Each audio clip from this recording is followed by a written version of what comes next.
true meaning of Canelo Alvarez versus Jermell Charlo. And I think Bernard Hopkins pinned the nail on the donkey, or he nailed it. And he basically said this is a fight that showed whether Canelo is really on a decline, I'm paraphrasing, or he's still on, for the most part on top of his game. And that's what it represents. That's all it is. If a guy 2 weight classes can come up and compete with Canelo and not get knocked out or not get dominated, then Canelo is truly on the downslope of his career. It's pretty much truly a wrap. It's just, what fighter can execute. Now, he lost to Dimitri Bivol already, and, people that know boxing, the only thing that surprised us about him losing to Bivol was that Bivol actually got the decision. That's the only thing that surprised us, that he actually got the decision. Outside of that, the skill set and the reach, the speed, and, Bivol was really grown into a professional. He had more of an amateur style when he first came over from HBO, where he threw a lot of punches, used a lot of angles, very active, very athletic. Joel Diaz seemed like he done brought more of a professional style to the table for him.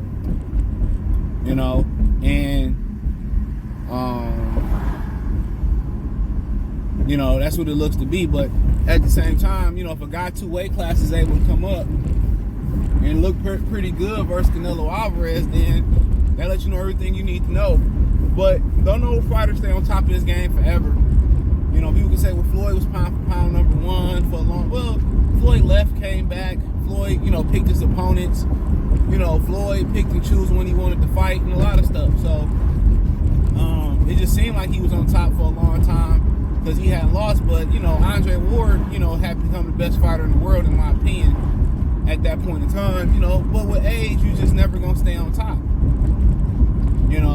And at the end of the day, one day in boxing, you just get old. Sometimes you see the gradual decline, and it's because of injuries and all this and that. But that's what this fight really represents. How much still left in Canelo tank? Is Canelo just had some bad nights versus Bivol, versus Golovkin, versus John Ryder, which he dominated, but people expected him to get the knockout. So at this point, this gonna prove it. This would be, I forget who he fought. Okay, LaPlante. So this will prove it. Bivol, Golovkin, them performances was terrible, especially versus Golovkin. He didn't look physically good at all in that fight, at all. And then you put him in there with if Charlo able to come up and compete and look good and do good, it's all. Canelo officially is no longer in his prime. Canelo don't dominate or knock this dude out. I expect this to knock a smaller dude coming up out. No tune up at the weight, coming off a broken hand. You know what I'm saying? All that. So I expect him to knock, Canelo Alvarez to knock him out. Inactive for about a year and a half. Might be a little bit more than that, honestly. So that's just what I expect.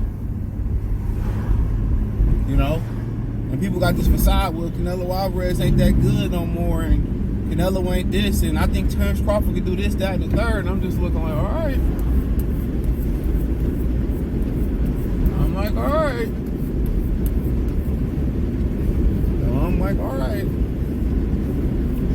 Weight classes for a reason. He been active, and that's the reason why he ain't completely 100% fell off, because he been active.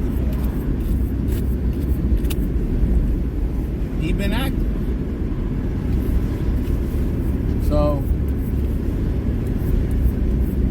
that's why he ain't completely fell off. But that's what that fight represents. It's exactly what it represents. It represents, is Canelo still an elite fighter? Is he still a top fighter? Is he still top dog shouting?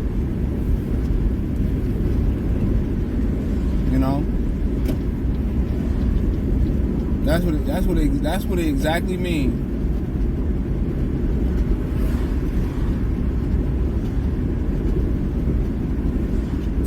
mean, we shall see. We shall see. We shall see. We shall see. But that's what it is. I mean, even if Jermell Charlo win the fight, it's gonna be about Canelo losing, Canelo being old, Canelo no longer the king of the throne, Canelo no longer the pound for pound ticket seller in boxing. That's what it's gonna be about. It's gonna be about more about Canelo than Charlo losing. But when you the A side, when you the most popular fighter, that's what it's about. That's what it's about. It's all about, oh damn, when Mike Tyson lost to Buster Douglas, yeah, damn, Buster scored one of the greatest upsets in sports history, but it was more about Tyson. When Holyfield beat Tyson, it was more about Tyson. When you this polarizing figure in your sport or just overall, it's more about how you lost. When the Pistons beat the Lakers in 04, it was more about the Lakers. Yeah, the underdog shocked the world, but it was more about the dynamic of us breaking up Kobe and Shaq.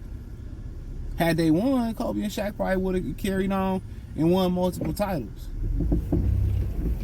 And that's the sad truth about it, is that Jermell Charlo is not going to be on the pedestal like he should be on the pedestal if he got the victory.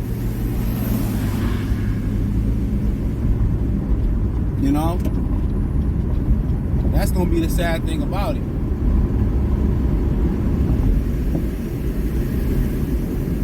But I think that's what it's about.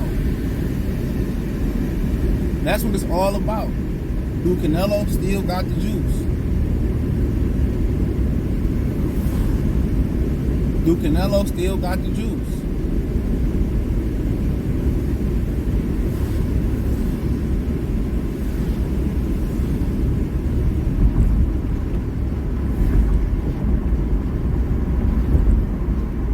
So it ain't gonna be about, well, Jamal, did this. It's gonna be, well, Canelo was old, Canelo had a hand injury, Canelo had a rib injury, Canelo had this going on, Canelo had that going on, he was distracted in camp. It's gonna be a bunch of excuses. It's gonna be about how Canelo no longer the king of the throne. See, I told you Crawford could beat Canelo. If Jermell can do it, Crawford can do it. That's what all you gonna hear.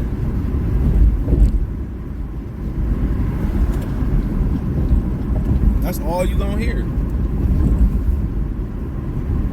And I'm gonna celebrate Jermell Charlo if he wins, because what he done, we got a better word for elite, a greater word than being elite. That's him. He's the elite of the elite in boxing history. You know? Most guys get in there with Canelo, they forget how to punch, they forget how to fight, and that's why a lot of his fights are under scrutiny for being scripted. That's why. That's exactly why a lot of his fights are under scrutiny for being scripted. That's why.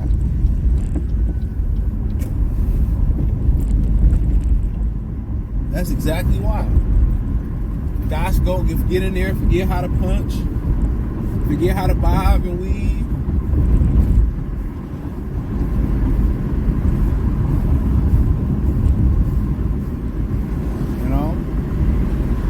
But this fight is all about whether he still got it or not. And in the grand scheme of things, it's a tune-up. It's a glorified tune-up. That's what PBC specializes in, glorified tune-ups.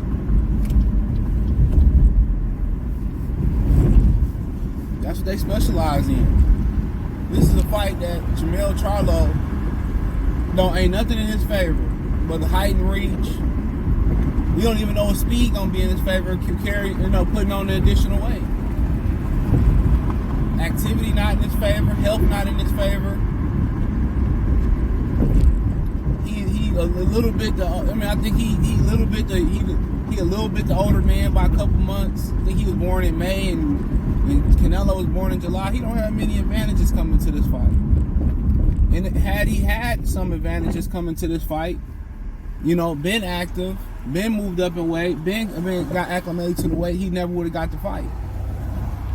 These dudes picking dudes at their weakest point. And I did a video on Tuesday about how Gervonta Davis, it's a rumor that, Kobe saying the rumor is Gervonta Davis trying to fight Gary Russell right now. After all these years of running, you wait till him have a shoulder injury, lose his title, being active. I just tell you, man, these dudes move like women, bro. They move like hoes. I don't even want to disrespect women, but they move like hoes.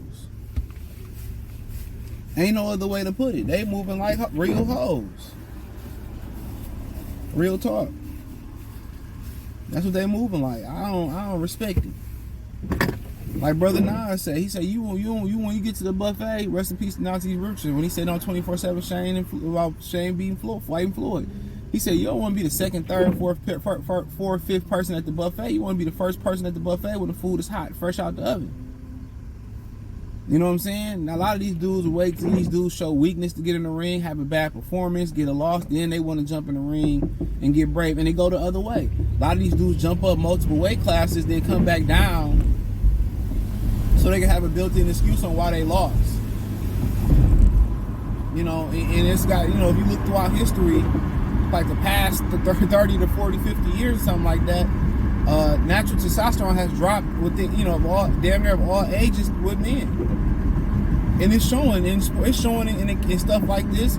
It's showing up huge. Men ain't men no more, bro. But it's another story for another day. Let me know what you girls and guys think, man. Thumbs up the video. Share the video, subscribe to the channel. Next subscribe button is the bell icon button. Hit all notifications, increase your chance to get notifications. We go live or drop video. Financially, you want to support the channel, Cash App, $CJ Good 313, Venmo CJ Good 313, PayPal link in the description. Hit the link tree, find me on Twitter, Instagram, Spotify, Anchor, Cash App, Venmo, PayPal, Apple Podcasts, Google Podcasts, the whole nine. Check out, really no playlist, but hey, hit the link tree, peace.